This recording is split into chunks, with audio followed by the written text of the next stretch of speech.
Okay, hii ni akaunti namba 2.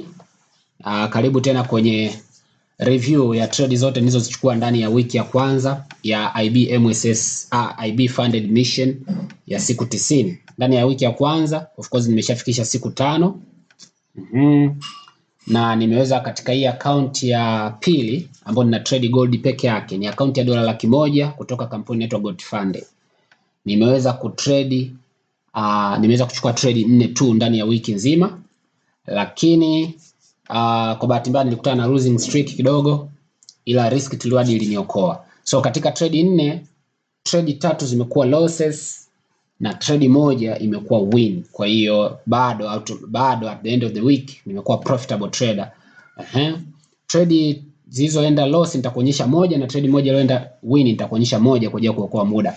Trade ya kwanza ambayo imenipa loss ilikuwa ni hii hapa.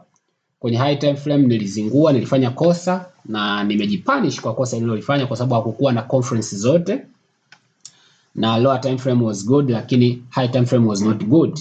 Kwa hiyo trade iliweza kuhit stop loss na nikapoteza almost 0.5 ya mtaji wangu, kwa maana ya $500.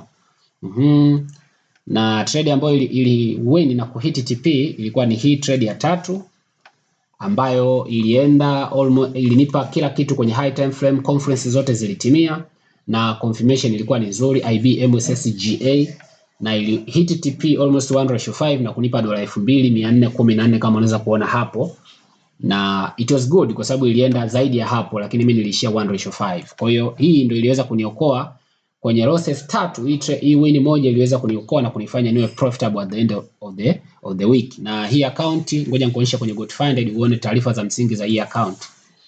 Hii ni Gold Funded na hii ndio account yenyewe ninayokuambia. Kama unavyoweza kuona ni account ambayo kwenye trading history nimechukua trade 4.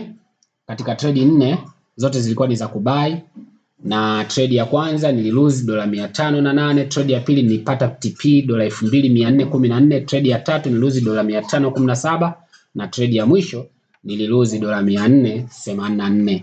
Kwa hiyo jumla sasa ukiangalia, tuje kwenye trading overview, win rate ya hii account ni 25%, which is good. Bado tuko vizuri pamoja na losses zote, lakini bado nimeibuka na win rate ya 25% kwenye ile win moja. Account overview pia unaona hapa profit target, ili tuweze kupass phase 1 challenge tumebakisha $7,114, which kwa uwezo wa Mungu tutafika tu, na hatufocus kwenye profit, hatufocus kwenye kupass challenge, tunafocus kwenye kuexecute trading plan effectively. That's all about hii account, na tumetengeneza profit ya $885. So tuna equity balance sasa hivi inasoma $1,100,885.